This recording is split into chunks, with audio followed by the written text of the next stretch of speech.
Israel और middle east में चल रहा युद्ध अब एक ऐसे मोड़ पर आ गया है जिसकी कल्पना शायद इजरायली सरकार ने भी नहीं की थी। अब तक अपनी अजेय शक्ति के लिए जाने जाने वाले इजराइल डिफेंस फोर्सेस के भीतर ही विद्रोह और थकान की आवाजें उठने लगी हैं। हाल ही में इजरायली सेना के chief of staff lieutenant general Eyal Zamir ने सुरक्षा कैबिनेट की बैठक में जो कहा उसने पूरे देश को हिलाकर रख दिया है।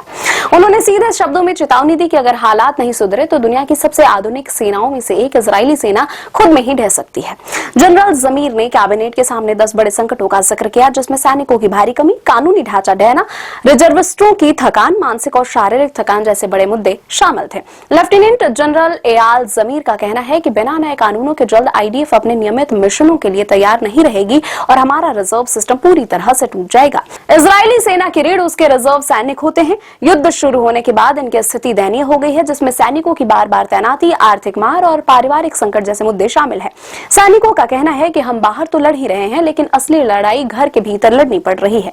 परिवार बिखर रहे हैं। इसी थकान का नतीजा है कि कई सैनिकों ने अब ड्यूटी पर रिपोर्ट करने से इनकार शुरू कर दिया है।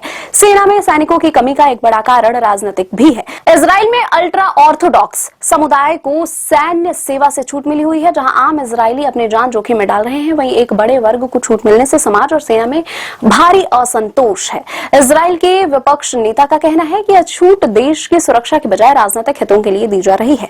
प्रधानमंत्री बेंजामिन नेतन्याहू ने सैन्य सेवा की अवधि बढ़ाने और बजट बढ़ाने का आश्वासन तो दिया है, लेकिन सवाल यह है कि क्या ये पैसे थके हुए सैनिकों की जगह ले सकता है।